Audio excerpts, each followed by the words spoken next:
many forests of rushes, bamboo, reeds, sharp grass, weeds, and caves, which were very difficult to go through alone. I visited deep, dark, and dangerously fearful forests, which were the play yards of snakes, owls, and jackals. Purport. It is the duty of a mendicant, paribrajakacharya, to experience all varieties of God's creation by traveling alone through all forests, hills, towns, villages, etc., to gain faith in God and strength of mind, as well as to enlighten the inhabitants with the message of God. A sannyasi is duty-bound to take all these risks without fear, and the most typical sannyasi of the present age is Lord Chaitanya, who traveled in the same manner through the central Indian jungles, enlightening even the tigers, bears, snakes, deer, elephants, and many other jungle animals. In this age of Kali, sannyasa is forbidden for ordinary men. One who changes his dress to make propaganda is a different man from the original ideal sannyasi. One should, however, take the vow to stop social intercourse completely and devote life exclusively to the service of the Lord. The change of dress is only a formality. Lord Chaitanya did not accept the name of a sannyasi, and in this age of Kali, the so-called sannyasis should not change their former names. Following in the footsteps of Lord Chaitanya, in this age, devotional service of hearing and repeating the holy glories of the Lord is strongly recommended, and one who takes the vow of renunciation of family life need not imitate the Paribrajakacharya life, Paribrajakacharya like Narada or Lord Chaitanya, but may sit down at some holy place and devote his whole time and energy to hear and repeatedly chant the holy scriptures left by the great acharyas like the 6 Goswamis of Vrindavan. Nalavenu sharastanba kushaki chikagavaram eka evati yatoham adraksham vipinam mahat Goram pratibhayakaram vyaloluka shivajaram. I then passed alone through many forests of rushes, bamboo, reeds, sharp grass, weeds, and caves, which were very difficult to go through alone. I visited deep, dark, and dangerously fearful forests, which were the play yards of snakes, owls, and jackals.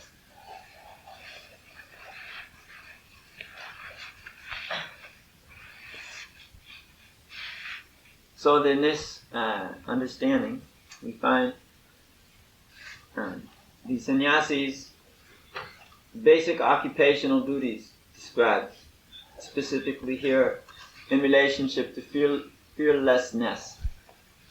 That those who are traveling, preaching sannyasis should understand that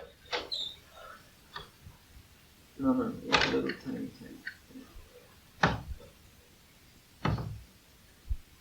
Okay. They should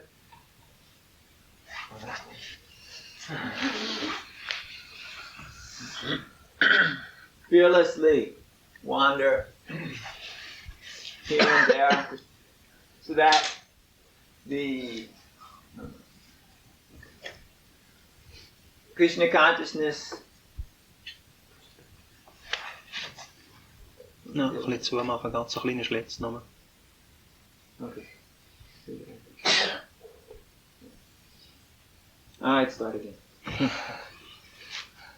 Traveling here and there is not very easy a business in general.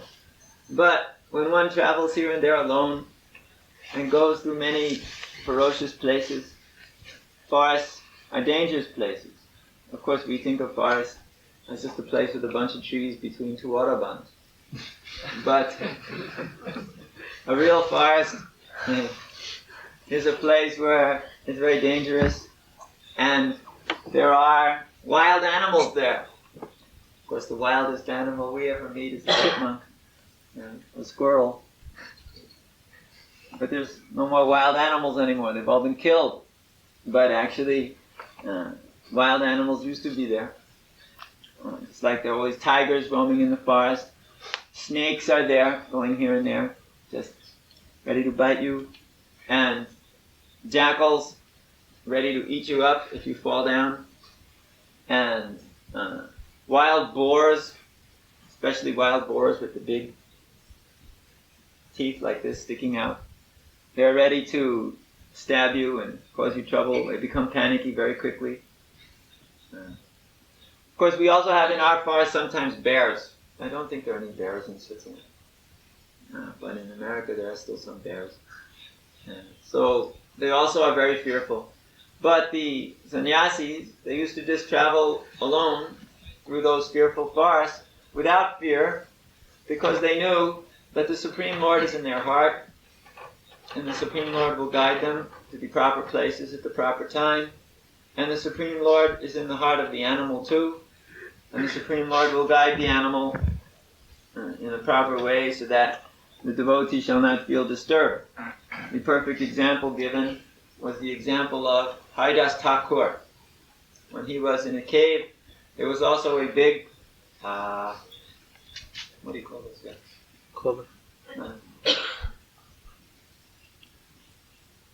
Python, Right.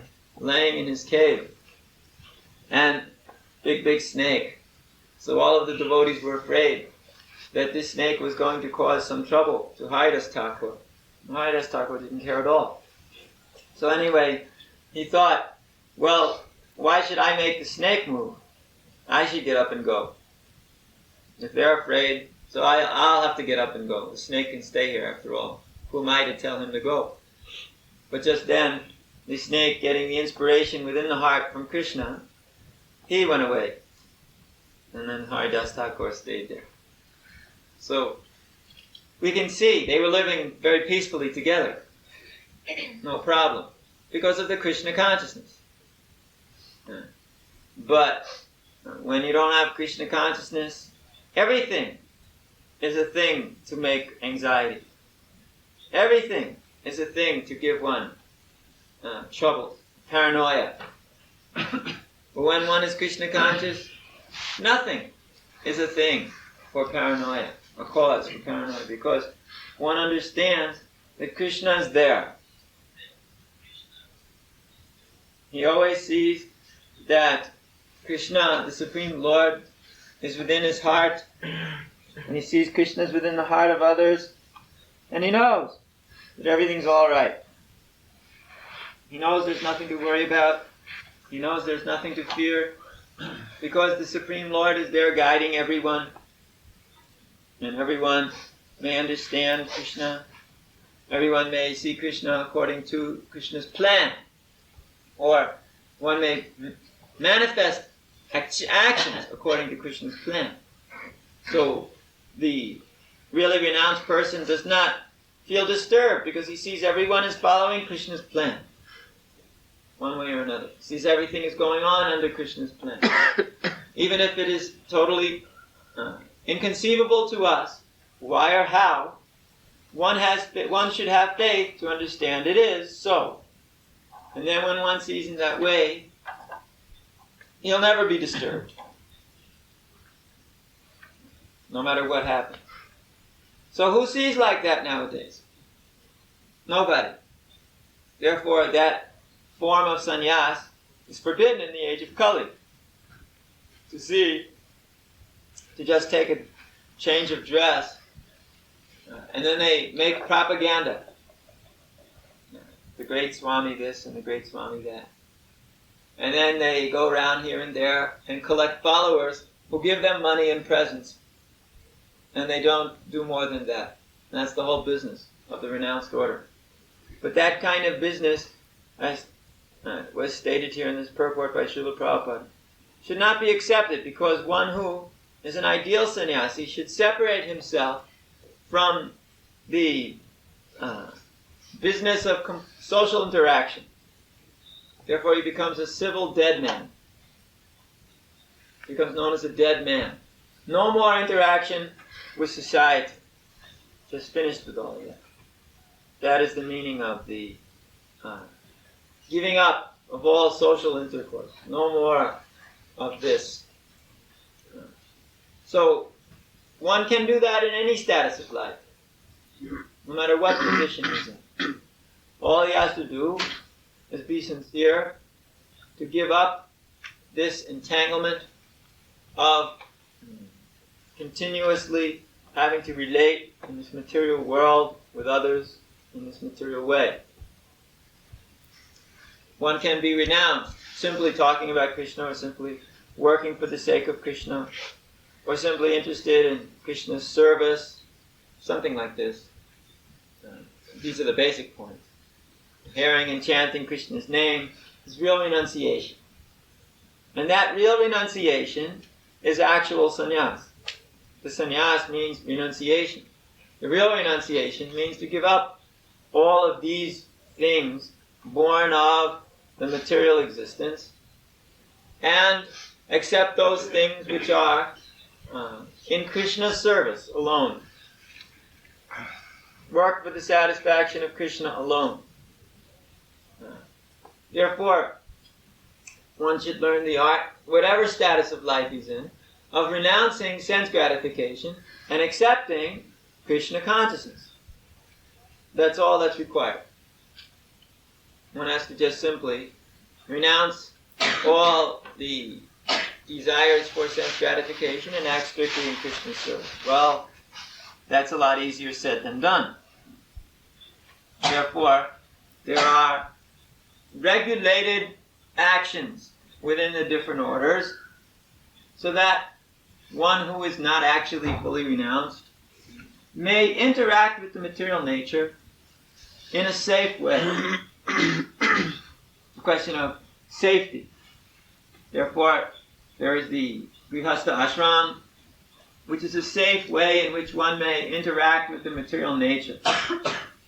Ashram. Ashram means it's a place you are situated in, and you work for Krishna from that platform. It's a platform to serve Krishna. All ashrams are a platform to serve Krishna. The brahmachari ashram is the stage whereby one may, without attachments, simply serve the spiritual master without having to worry about any encumbrances. You know, like the wife and children are called living luggage. When you have to go here and there and carry bags. So they're like living luggage. You have to pick them up and carry them wherever you go. Yeah. So, but when you travel, you take luggage, don't you? You don't lament, oh, I'm taking luggage. You think that's good, because when I need something, there it is. But the family life, for the brahmachari, he thinks, well, I don't mind taking the Samsonite. But the living luggage, that's a little too much. After all, the suitcase, it just sits where you put it. You can throw it in the trunk of the car, you know, forget about it. But the wife, you can't throw her in the trunk of the car. It doesn't work like that. So anyway. So the brahmachari ashram was for those who like this freedom, an unencumbered way of doing things. There's actually a difference in the varna between the brahmachari, strictly just brahmachari, and those who were more renounced. Because those who were even more renounced, they had a little bit responsibility for the people in general for preaching, whereas the brahmachari simply followed the order or mission of the spiritual master, and may or may not be interested in taking responsibility for others. Of course, could have been too, but just generally speaking. Now there's the Grihastha ashram. There one's got his luggage, and he takes care of it. The householders, you may have noticed, they always have so many things. Whenever a householder's got to move somewhere, he's got to take with him piles of things. The sannyasis may move with a suitcase, but the householders need a moving van. They just collect things, because that is the nature of house. House means things. So, this is certainly an encumbrance. One doesn't find that this is a very easy thing to do and maintain that same spirit like one when one was a brahmachari, if one had that spirit, if he was a brahmachari. But it is a facility by which one may safely engage in his activities of life. After all, how many will remain brahmachari throughout the whole life?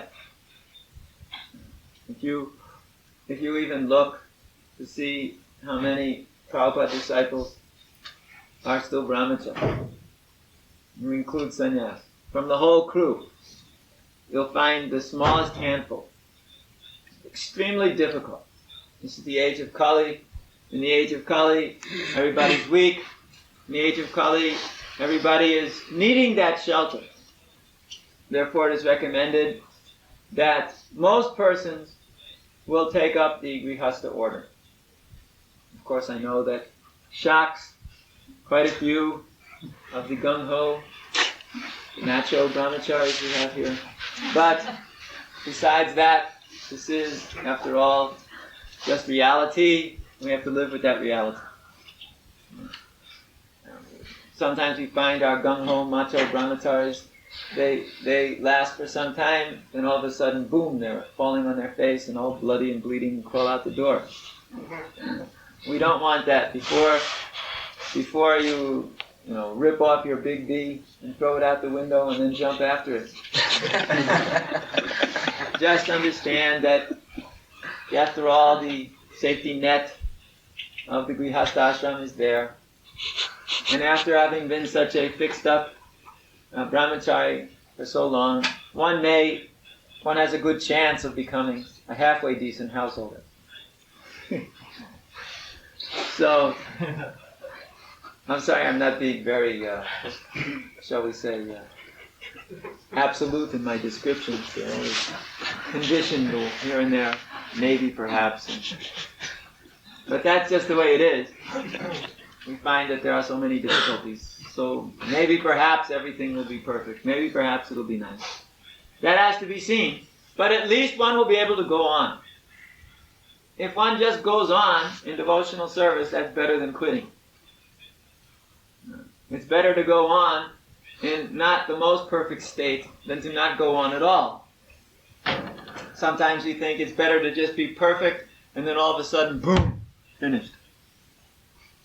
No, one should, alright, he should try to be perfect, but then he should go on somehow. Even if he can't make it fully in the other departments. Just go on serving Krishna. There's no need to stop. But then again, there's no need in the age of Kali for acceptance of sannyas order. And neither did Prabhupada recommend a change of names. Rather, one should just simply understand there's an elevation of service. For the most part, those who had one name before have the same name now. Just as Prabhupada said to me, just add Swami, that's all. Didn't really make any difference. There was no practical change there. The same activities that were being performed before are being performed now. Practically the same thing. But one should understand that there's no need to even change dress. Just sometimes for the sake of be preaching in order that others who are a little dull understand, here's somebody you should listen to. Sometimes one takes sannyas. Sometimes there are some persons who just don't understand the nature of renunciation. And therefore, sometimes the external appearance of the sannyasi is accepted. But that is also dangerous. Therefore, there's no need to do like that. No need to do like that. Therefore, it is not recommended. Neither is it recommended that one has to imitate the Parivrajaka like Narada Muni or Lord Chaitanya. It is not recommended that one has to imitate like that. That now we have taken up the renounced order. Now we should travel everywhere, all over the world. After all, what will you accomplish traveling all over the world? Unless you are a preacher, your traveling all over the world will be nothing but tourism. And if you are not sufficiently strong, one will also find that in his traveling all over the world, he'll fall down. because of not being properly engaged. So, therefore, that's also not required. What is really required is that one has to become purified. Therefore, Prabhupada mentions that one may sit down at some holy place and devote his whole time and energy to hear and repeatedly chant the glories of the Supreme Personality of God. Therefore, one may go to some holy place, study the sacred books. Prabhupada mentions here specifically the literatures of the Goswamis of Vrindavan. One may hear and chant the holy name of Krishna, Hare Krishna, Hare Krishna, Krishna Krishna, Hare Hare, Hare Rama, Rama, Hare Hare.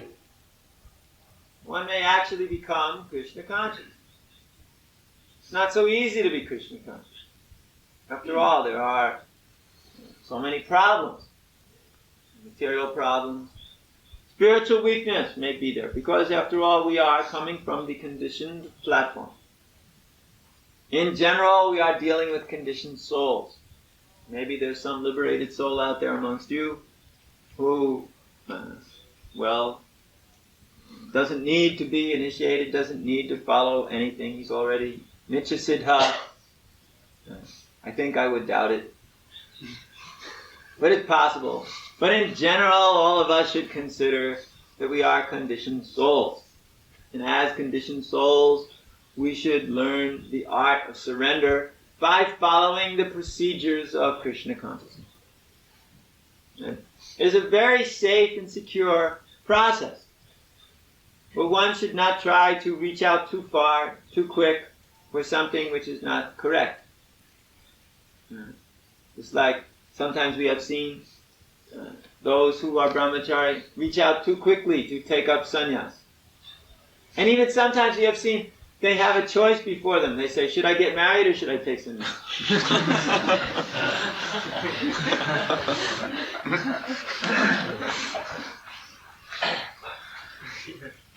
I've heard this many times.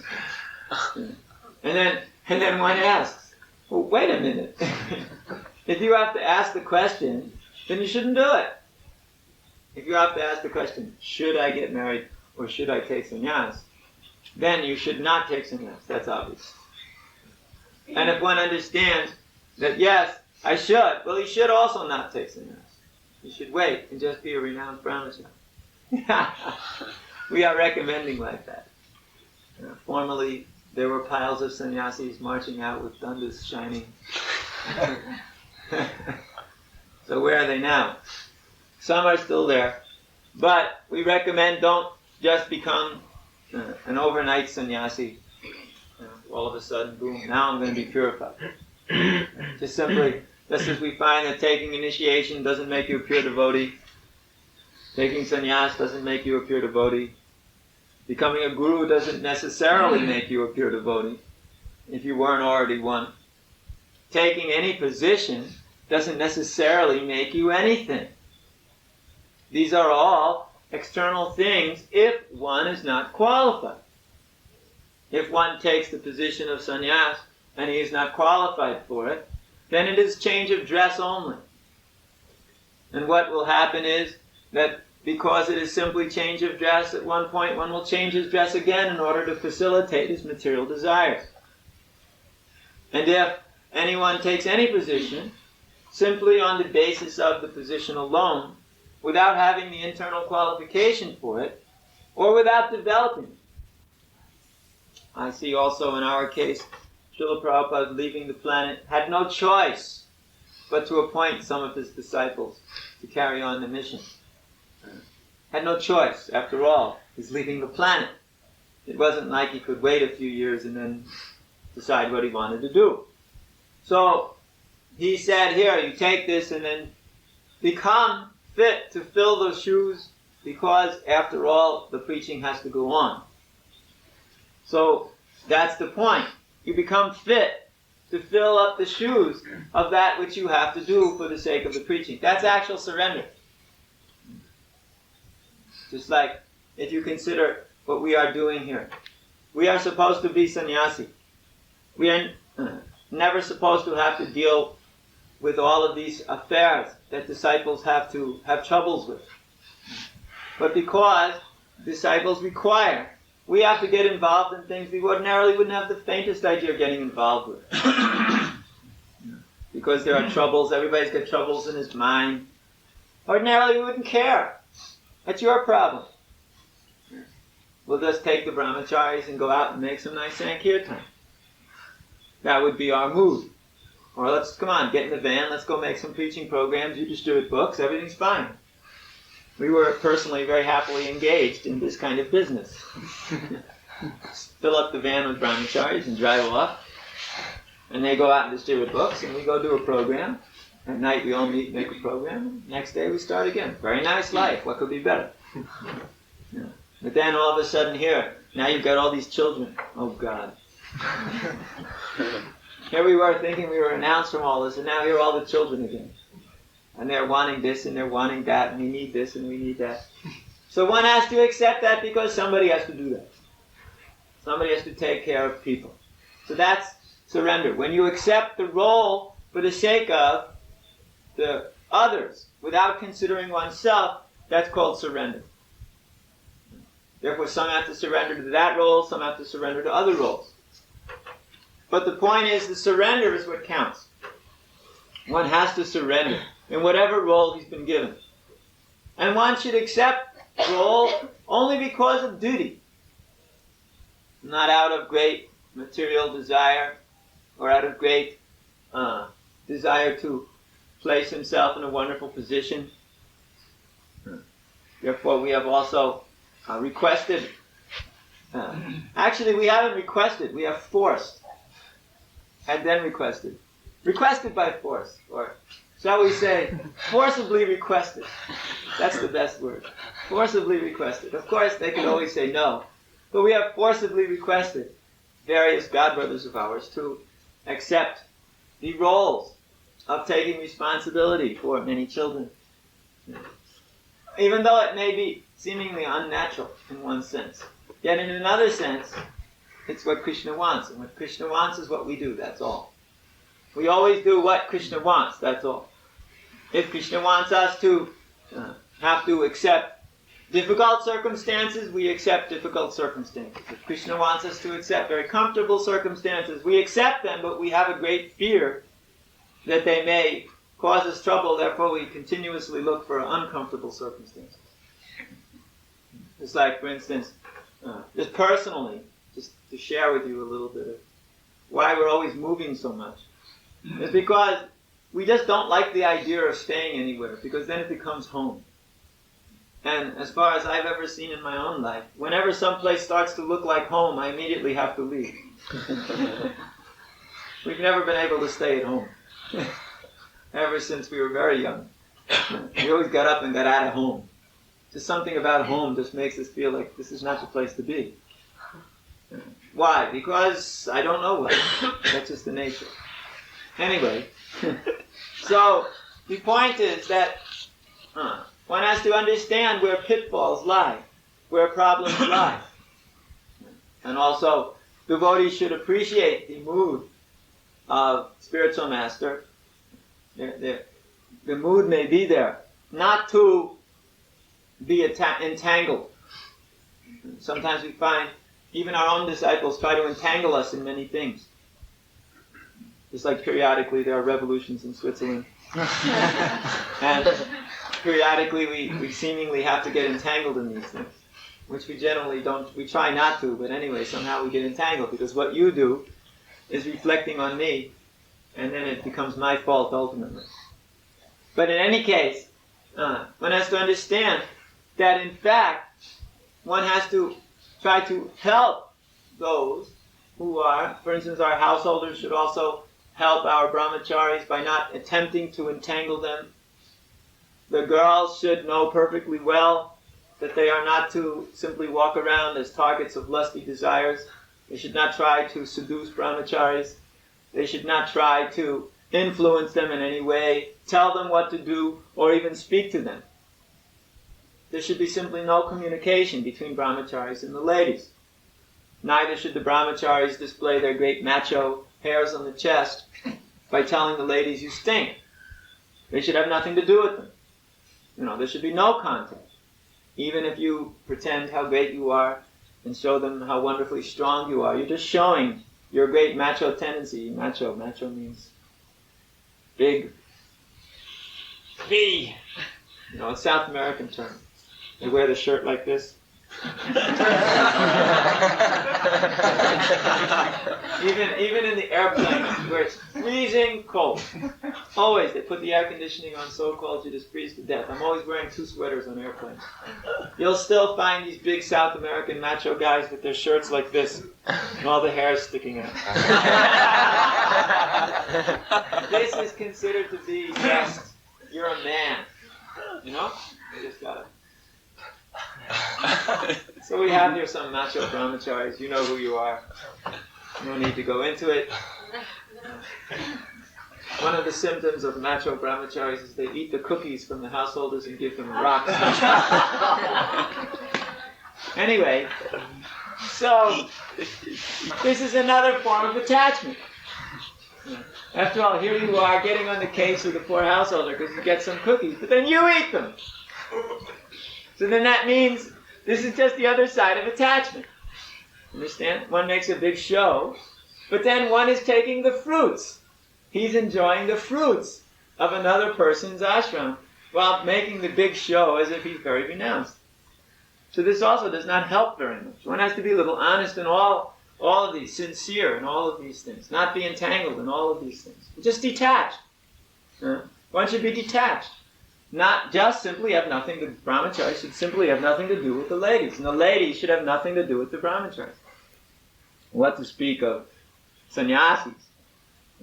Therefore, also we get piles of letters just piling on our desk. Most of them meaningless. Just simply to have something to do, we write a letter. So these things are also not very good. One should only do that which has very great meaning to oneself.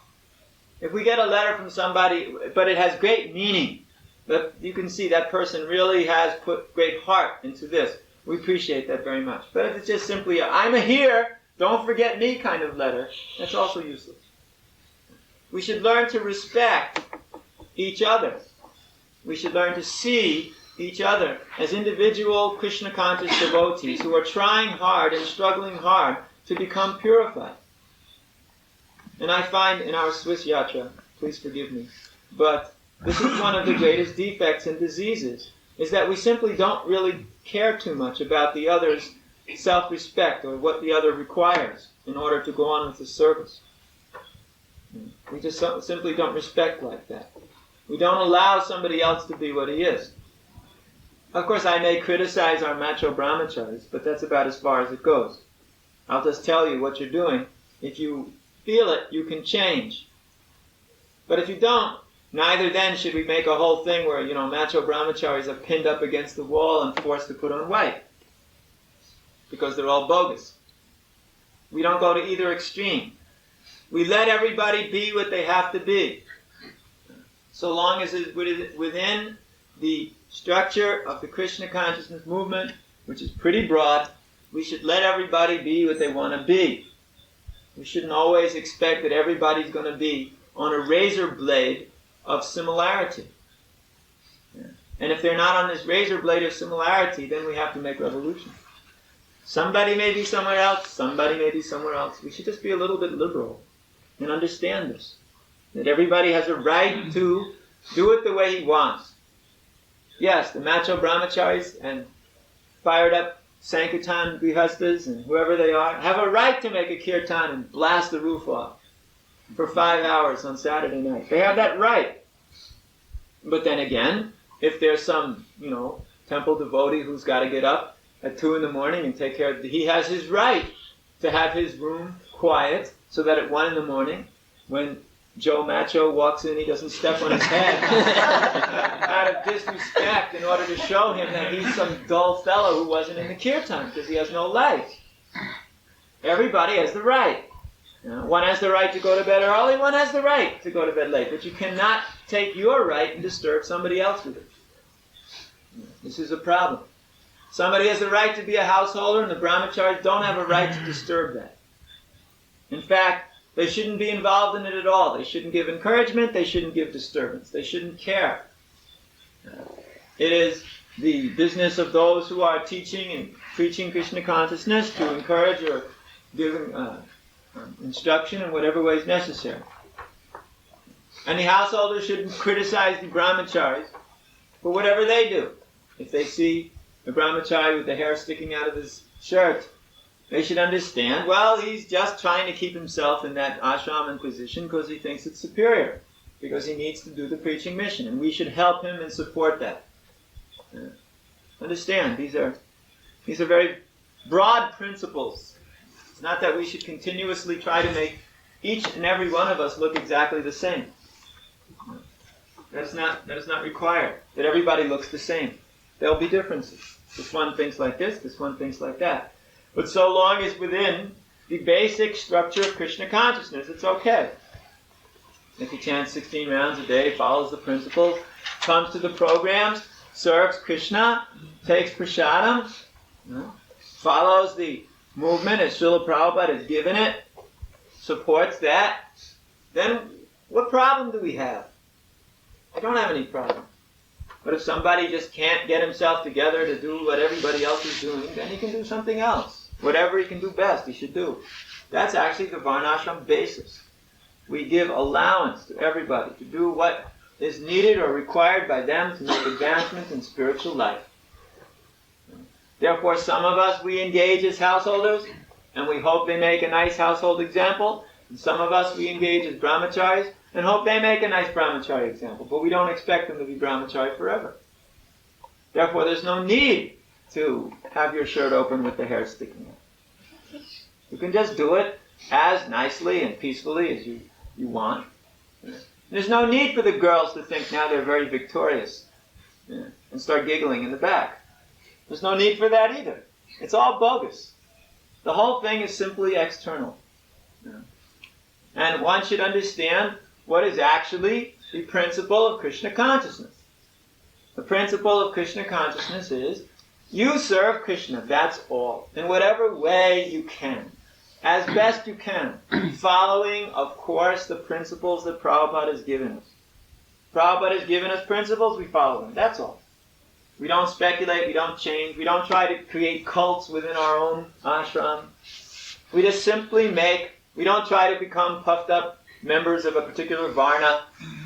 We just try to serve Krishna peacefully, quietly. A little humbly, a little humility is required every now and then. Otherwise, if one's too proud, Krishna cuts you down. If one is too proud, then you require to be cut down to size so that you can actually develop a little humility. And this is required. So therefore, one should never become too proud. One should never become proud, period. If one is already proud, then he should understand that this is a defect and try to cut it down himself. Otherwise, if he absolutely can't do it, don't worry, Krishna will help you. But then you may not like it. Because when Krishna does it, he does it in a heavy way. Therefore, one should be very careful not to become too proud of possessions, opulence, position, or whatever. One should understand, I'm serving Krishna, somebody else is serving Krishna, so let's all serve Krishna together. Why do we make such distinction? So, if we can avoid such problems, then we'll avoid all the problems which destroyed the varnashram culture in the beginning of the Kali Yuga. Or not in the beginning of Kali Yuga, but after Kali Yuga went on for some time. Actually, this is the beginning of the Kali Yuga. For the first 5,000 years, it's the beginning of Kali Yuga. Now we're getting into the main stuff. The real Kali Yuga. The beginning is over now. Now we're into it. So now, this problem in the Kali Yuga is very strong. And the problem is that we just don't have the strength to maintain the varnashram institution because we're always busy criticizing each other, criticizing others. One is envious of another. The brahmanas are unqualified. The kshatriyas unqualified. Or one becomes envious of the other, or one is just simply interested in power and no longer interested in knowledge. In this way, the whole thing falls down. So we're trying to actually establish things on a nice platform. And basically, you're doing all right. There's not a big problem. But there's a problem here is that we have to learn to accept each other and stop trying to push everybody into the same box. we all are in the same basic box that we are all preaching. We want to preach or support the preaching. That's the basic principle. But within that basic principle, there may be some differences here and there. How? And that should be allowed. There should be no force like that. Otherwise, it won't be natural, and a person will not be inspired, and things will not go on. We must give the leeway so that others may be inspired in their devotional activities. And to that, we have to be a little bit liberal. So that's a good lesson for everybody. There's nobody who's not guilty of such a thing. So, there any questions? Yeah. You said that sannyasi should not deal with social affair or so like that. But how is he have to deal so in ISKCON? If he not, because in ISKCON also he deal sannyasi. Normally, sannyasi has no business in a social affair. He comes to the temple, gives a lecture, and goes away and goes preaching. It's when you become guru, you're stuck within so many social affairs. Normally, there's no need. And the sannyasi is allowed also to, to deal like in business or some. Business? What is the need of doing business? For example, I don't know, in this somebody sell Rajasthans or this or that. It's not the greatest, but if you need it for supporting your service, then maybe you can do it. If it's a preaching service, maybe. But basically, you should get somebody else to do it for you. That's the best thing. Sannyasi should not do business, period. But if they need an economic base, some householder should come forward and support them. But because no householder does it, what are they going to do?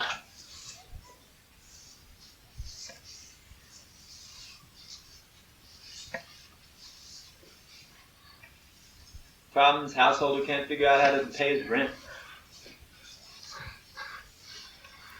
You take any householder on Krishna consciousness. If he's got a little bit of business ability, if he blows, he'll become very opulent. He'll immediately get himself a Mercedes or a Porsche or something like this, and a big house, and he'll have all kinds of facilities. But if he's in the movement, he can barely support himself. You can understand the contamination. Yes? Harikesa Thakur lebte nicht im Tempel und beim Begräbnis, wurde begraben und nicht verbrannt, der Körper. War Harikesa Thakur nicht in der Gruppe von Chaitanya zugehörig? Well, I don't understand this question at all because it's filled with all wrong things. From the beginning to the end. So, Lord Chaitanya Mahaprabhu's main associate was Haridas Thakur. He was the Namacharya. And his body was buried because you do not burn the bodies of highly elevated spiritual souls. They are spiritual bodies and you preserve them for the sake of the world. So they may have some association if you come and you visit that samadhi, that spiritual body is still there. So you have to be very careful from speculating yourself a question. Ich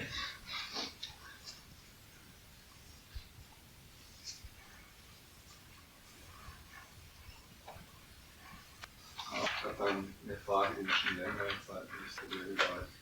Zwar ich sehe, auf der einen Seite heißt es, dass zum Beispiel Sangedangelus war lassen. Auf der anderen Seite sehe ich, dass viele Sangedangelus kein Programm bekommen, nur noch sehr, sehr wenig. Well, it becomes a problem sometimes. Sometimes if you're traveling and preaching for years and years and years and years and years, and you're just pushing, and in this very unhealthy atmosphere and environment we've got in the Kali Yuga, then one's body falls apart. And it's a subtle thing that happens. And to keep on going is practically very, very, very difficult. I could analyze it medically and give you a very clear understanding of exactly how it falls apart. But continuously living in vans, continuously living in different places each night, eating food from here, there, and everywhere, and drinking different water every day or 3 times a day, destroys the physical body. Yeah. One doesn't eat properly, one doesn't sleep properly, one doesn't live properly. He's not even warm practically properly half the day or 3/4 of the day.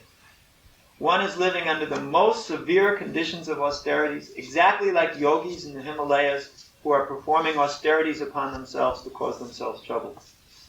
It is the most severe austerity you can think of. There is no karmi who could do this more than 2 weeks without freaking out. There is no peace, there is no privacy, there is nothing. There's only surrender. And those who do that are the most exalted souls in the world. There's no one more exalted than them. Therefore, you may see sometimes some difficulty in the body that is external. And if you see that external thing to be the internal thing, then you are an aparadi. And it is a very bad offense. You should not think like that. Me personally, I'm amazed. I know how I fell apart. I've been traveling for 16 years now, non-stop. And I'm also fall to pieces. And therefore I have to do so many different medical things just to keep going. I know how I feel. And I know their job is worse than mine. Because at least I got a nice place to stay when I get somewhere. But they're still in the same van. Or in a hotel room, which is worse. I have the utmost, topmost respect for our Sankirtan devotees. And everyone else should too. And if you don't have that respect, then you should get in the Sankirtan van and you should travel for 5 years before you have the right to say anything. And let's see what condition you're in after 5 years. How about that? And if one can't do it, then one should keep his mouth firmly closed and should never criticize Sankirtan devotee. It's the end of your spiritual life. And the Sankirtan devotees should take advantage of that and flout their material problems in front of the temple devotees and make them feel like dirt. That also should not be there. We should be very, very careful to respect each other. And the temple devotees, in fact, should figure out ways to try to get the Sankirtan devotees healthy again. Therefore, they should simply be thinking of giving them sufficient food to eat. The cooks in the temple should be just simply very concerned all the time that our Sankirtan men are out there and they don't have proper food to eat. If they need bread, they should be given bread. But the bread should be nicely cooked so that they'll never have any problems in the stomach. They can send them vegetables, do anything. Just figure out how to take care of them. That should be that way. When I was temple president, I used to arrange that when the Sankirtan devotees came back, all their clothes would be taken by some of the temple devotees and very carefully washed and prepared and given back to them in a very nice form. And there would always be wonderful feasts. We always made sure that the Sankirtan men were completely fed very nicely, but not heavy, heavy things so that they couldn't do Sankirtan. We always wanted to send them various things that they required, because they're the ones who are out fighting Maya. They require the best. So that's the responsibility of the temple to provide it. After all, what's the use of the temple if it doesn't support the Sankirtan? You can throw the thing away.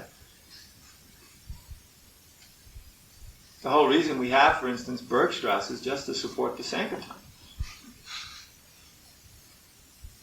Everybody needed a place to live and a place to get together and chant and worship the deities and have a feast. That's why the place is there. It wasn't there because it's supposed to be a great big preaching center.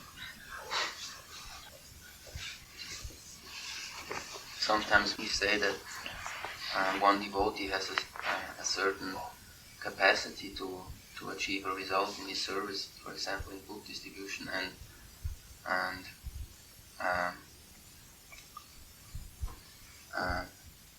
do we actually mean that it is impossible for this devotee to do a bigger result, or do we simply not expect him to surrender completely right now and achieve the same result like another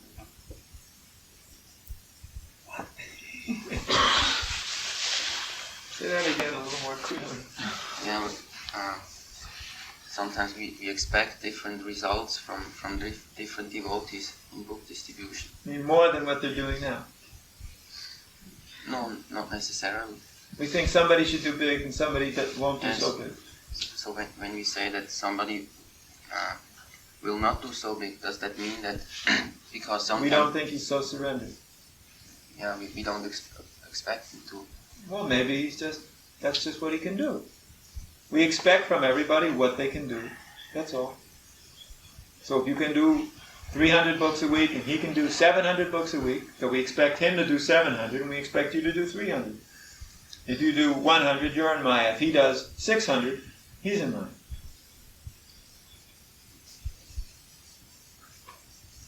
Do we expect that everybody can accomplish? Everybody will cook the same fantastic feast. Some will cook it better, some will cook it worse. It's not that everybody's the same, or that if everybody had surrendered, he would do the same. Maybe you're surrendering fully to what you can do. Maybe somebody's just more expert.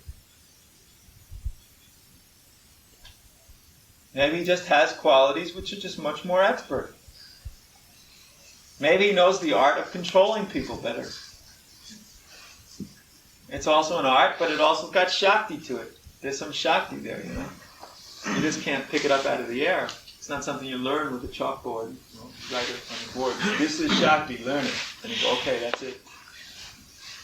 It comes naturally. Austerity, previous lives, so many things.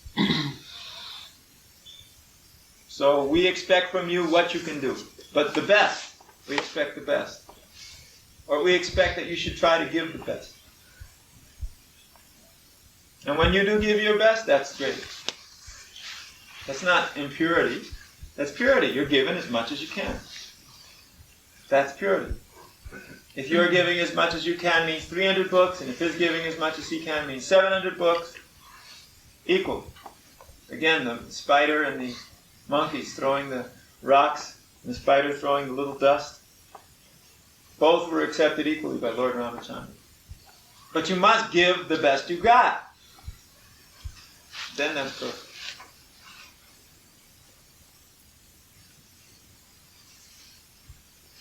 Yeah, because sometimes devotees they quoted this example of the spider and Hanuman, and then there were disagreements because we said that they had different bodies.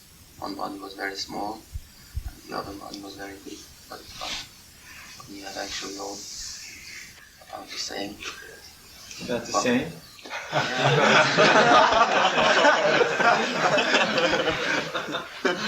Maybe you might not know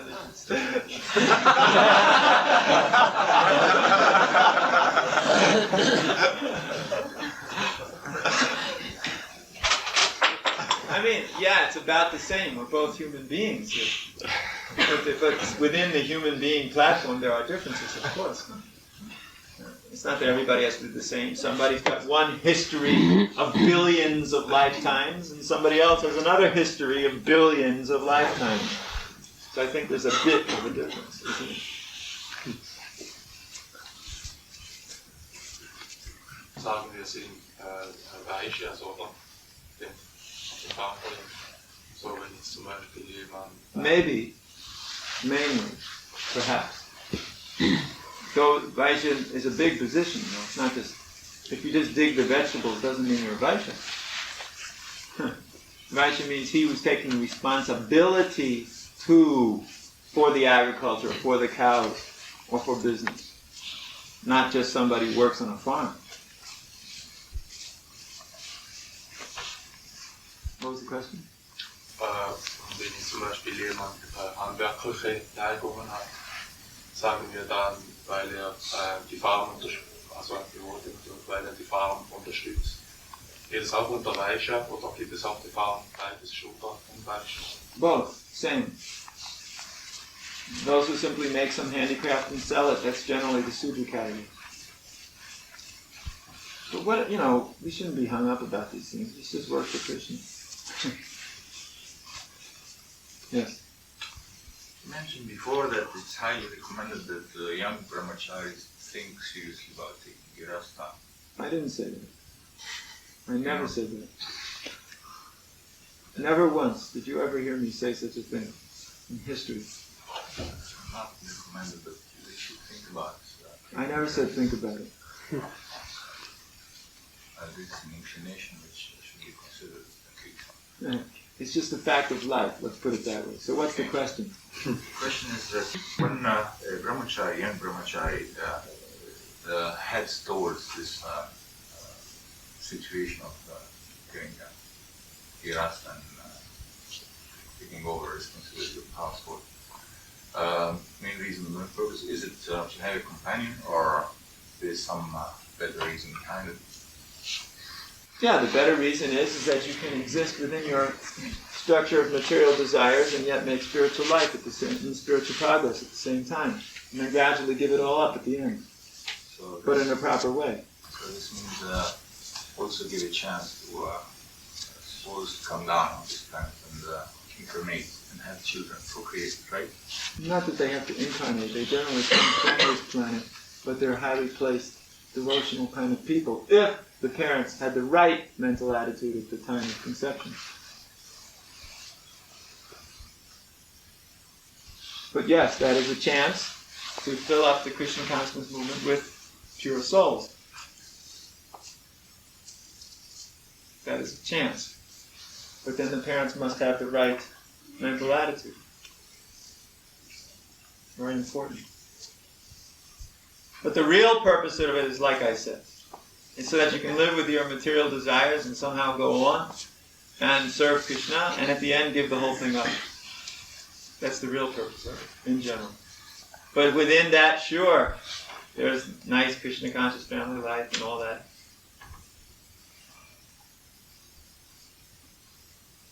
All that highly placed ideal, which may or may not occur. Depends. In theory. In practice, what can I say? I don't know.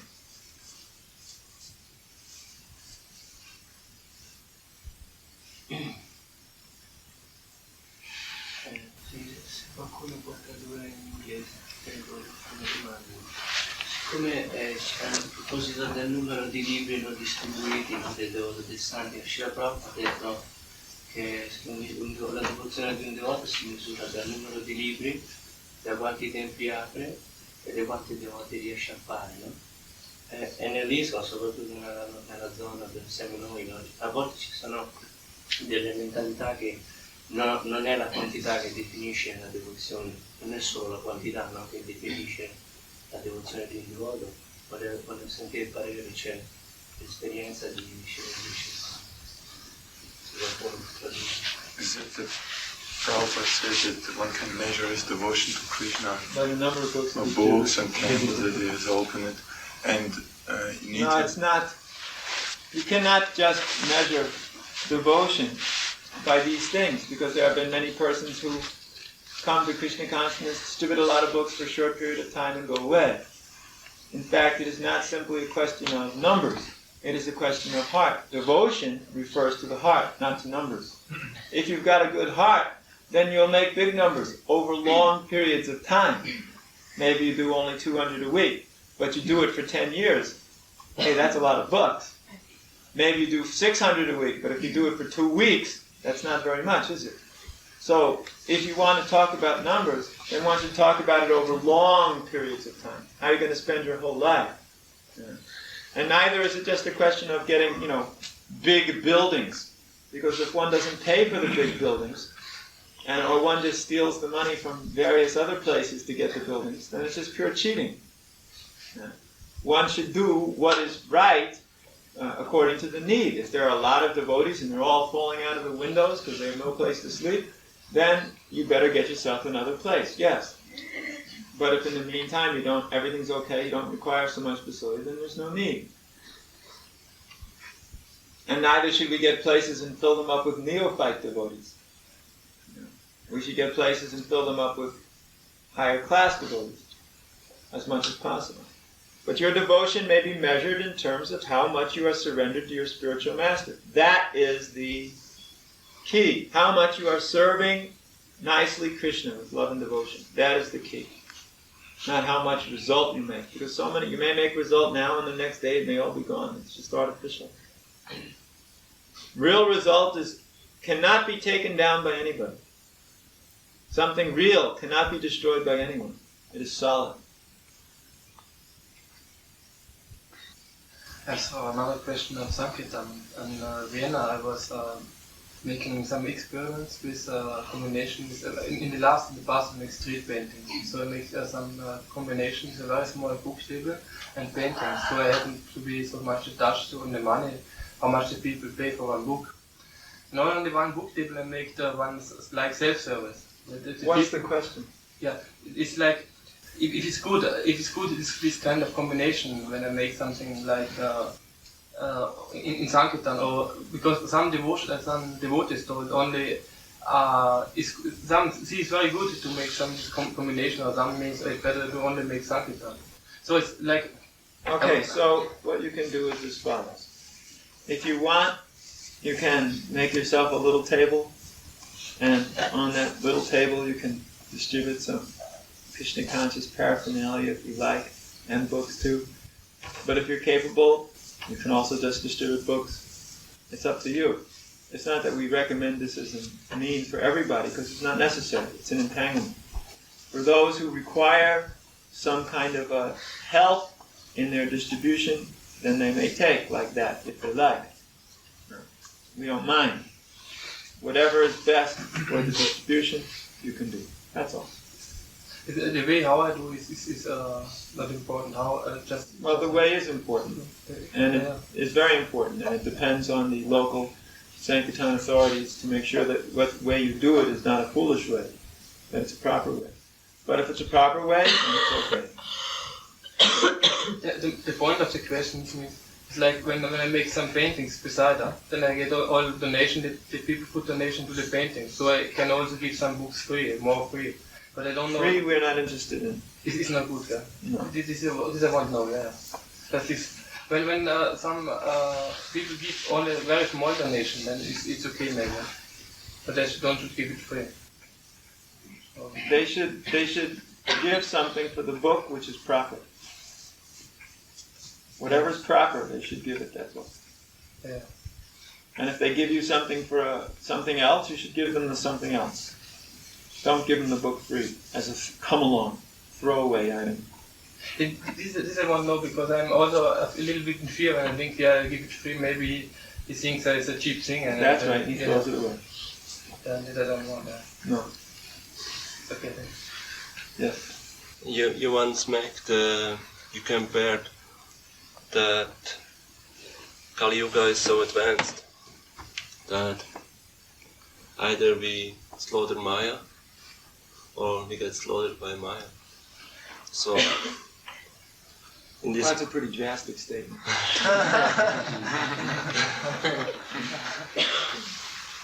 It was a Christmas marathon lecture. Christmas marathon, you can say all kinds of things. Anyway, what? So, during the month of December, there is this... during the month of December, we really do a job on Maya. And during the month of January, Maya really does a job on us. You better be real careful.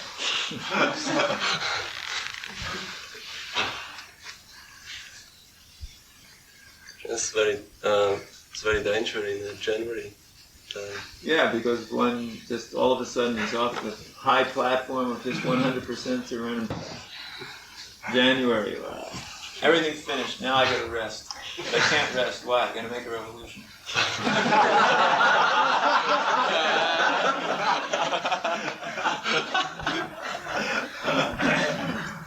March in the streets, wave the sign, burn the flag.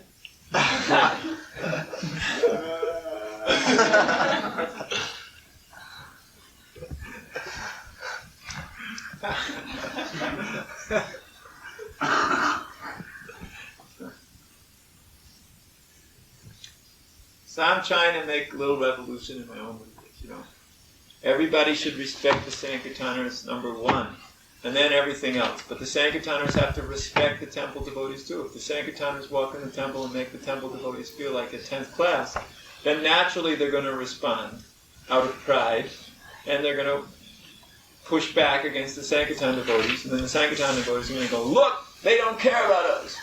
And in this way, here we go. Yeah? So everybody has to learn to control their senses, not project their false pride upon others. Try to be careful. Calm down. It's only January, don't forget. It's like the modes of nature. They've come, they'll go. Don't worry, just calm down.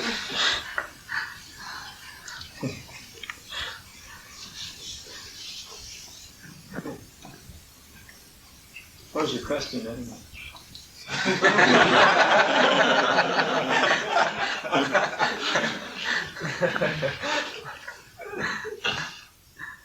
Yeah. I guess that answered it, huh? Yeah.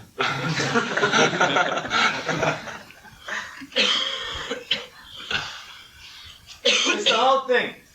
You guys are expert at making camps and then making a fight. Huh? It's the brahmachari against the grihastas. It's the temple devotees against the Sankirtan devotees. It's the Bergstrasse against the whatever Gasa is. It's the farm against the Bergstrasse. It's the Sankirtan devotees against the farm. It's the everything against the everything. You guys are expert. I've never seen a place like this. Expert at making this one against that one, and then it's a whole thing.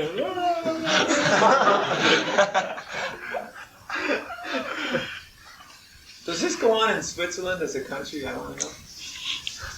Outside of devotees, does it go on? Do they do like this? Huh? Yeah. Some say yes, some say no. So there'll be an argument now.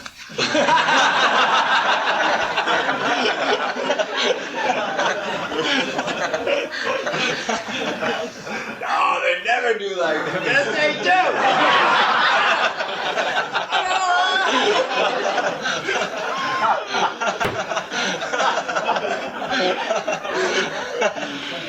Unbelievable. Where does it end? Where does it end? That's what I want to know.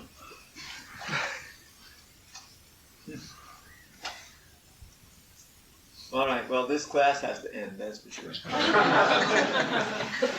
Jai Vishnu Paramahangsa Harikesa Swami